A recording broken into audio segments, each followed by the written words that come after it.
Effector pathways of ji protein coupled receptors. जैसा कि हमने लास्ट वीडियो में बताया था, जो जी प्रोटीन कपल्ड रिसेप्टर है ये लार्जेस्ट फैमिली ऑफ रिसेप्टर्स है। तो इसीलिए मैक्सिमम लिगेंड्स इन रिसेप्टर प्रोटीन से आके बाइंड होते हैं और अपनी फंक्शंस को शो करते हैं। अब कुछ लिगेंड्स हमारी बॉडी में ऐसे होते हैं जो कि इफेक्ट्स को प्रमोट करते हैं किसी भी इफेक्ट को प्रोड्यूस होने में, और कुछ लिगेंड्स जो हैं वो इफेक्ट को प्रोड्यूस होने से इनहिबिट करते हैं। जैसे कि कुछ लिगेंड्स जो हैं वो हमारे हार्ट रेट को बढ़ाएंगे, और कभी कभी हार्ट रेट बढ़ना भी ज़रूरी है, उसके बाद हार्ट रेट का नॉर्मल आना भी ज़रूरी है। नॉर्मल कब आएगा? जब वो धीरे धीरे हार्ट रेट कम होगा। तो हार्ट रेट को रिड्यूस करने के लिए भी हमारी बॉडी में कुछ एंडोजिनस लिगेंड्स अपने रिसेप्टर से बाइंड होके उसके बाद उस बढ़े हुए हार्ट रेट को रिड्यूस करते हैं। तो इसीलिए जो लिगेंड्स हैं वो अपने अलग अलग टाइप के जी प्रोटीन से बाइंड होते हैं और उन डिफरेंट जी प्रोटीन्स को एक्टिवेट करके अपने इफेक्ट्स को प्रोड्यूस करते हैं या फिर इनहिबिट करते हैं। तो जैसा कि हम अभी देखेंगे, जो जी प्रोटीन्स हैं वो 4 टाइप्स की उनको क्लासिफाई किया गया है according to its alpha sub unit. First one is G S stimulatory protein. ठीक है, ये क्या करती है? एडेनाइल साइक्लेज की एक्टिविटी को प्रमोट करती है। एडेनाइल साइक्लेज क्या है? एडेनाइल साइक्लेज एक सेकेंडरी मैसेंजर है। नेक्स्ट, जी इनहिबिटरी प्रोटीन, जिसे हम जीआई भी कहते हैं, ये एडेनाइल साइक्लेज को इनहिबिट करती है और इफेक्ट को प्रोड्यूस करने से भी इनहिबिट करती है। Next is G Q protein, जो क्या करती है? एक दूसरा सेकेंडरी मैसेंजर है फॉस्फोलाइपेज सी, इसकी एक्टिविटी को प्रमोट करती है। Next the last one is G12 protein, जो कि रो ए की एक्टिविटी को प्रमोट करके साइटोस्केलेटल रीमॉडलिंग और सेल माइग्रेशन को प्रमोट करती है। तो ये जी प्रोटीन्स जो है वो 4 टाइप्स में क्लासिफाइड है। किसके अकॉर्डिंग?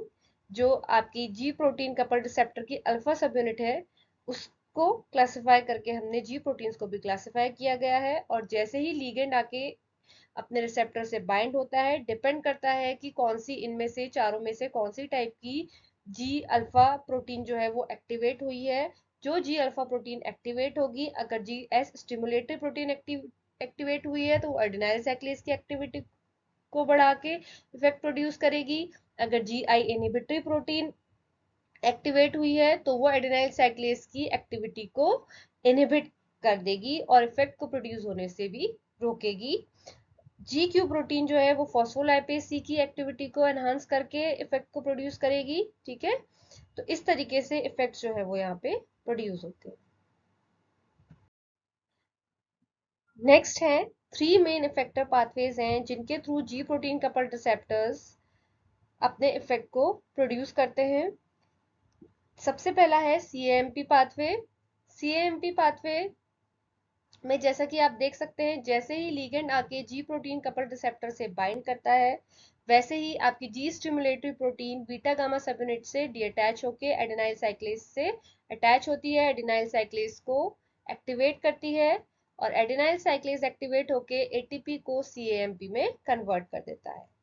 नाउ जो सीएएमपी साइक्लिक एएमपी भी जिसे कहा जाता है, वो फर्दर प्रोटीन काइनेज ए को एक्टिवेट करता है, जो हेल्प करता है जीन ट्रांसक्रिप्शन में, मेटाबॉलिज्म को रेगुलेट करता है, टारगेट प्रोटीन्स को फॉस्फोराइलेट करता है और आयन चैनल एक्टिविटी को रेगुलेट करता है।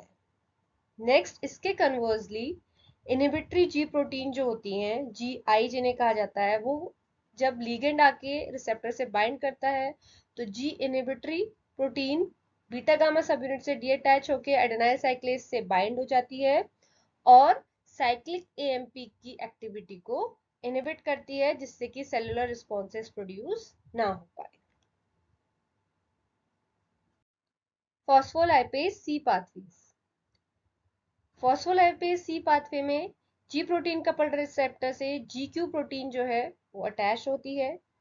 जैसे ही लीगेंड आके जी प्रोटीन कपल्ड रिसेप्टर से बाइंड करता है, जी अल्फा क्यू जो प्रोटीन है वो बीटा गामा सब यूनिट से डिटैच होके पीएलसी से जाके बाइंड करती है।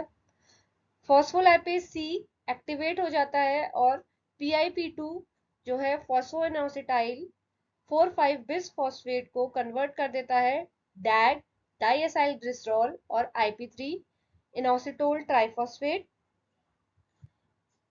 जो डैग है वो फर्दर प्रोटीन काइनेज सी को एक्टिवेट करके प्रोटीन फॉस्फोराइलेशन को प्रमोट करता है।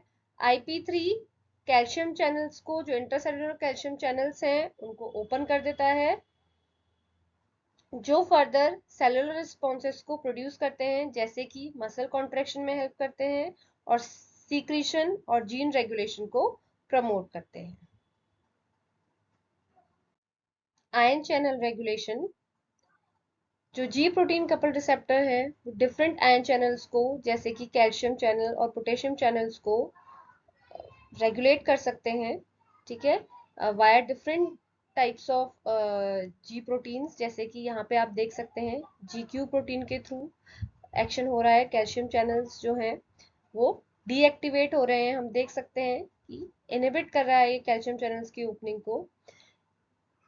इसी तरीके से जी स्टिमुलेटरी प्रोटीन जो है वो चैनल्स की ओपनिंग को प्रमोट कर रहा है और चैनल्स के ओपनिंग को प्रमोट करके ये जो आपके डिफरेंट सेलुलर एक्टिविटीज है उसको प्रमोट करता है, जैसे कि heart rate, neurotransmitter release and neuronal excitability.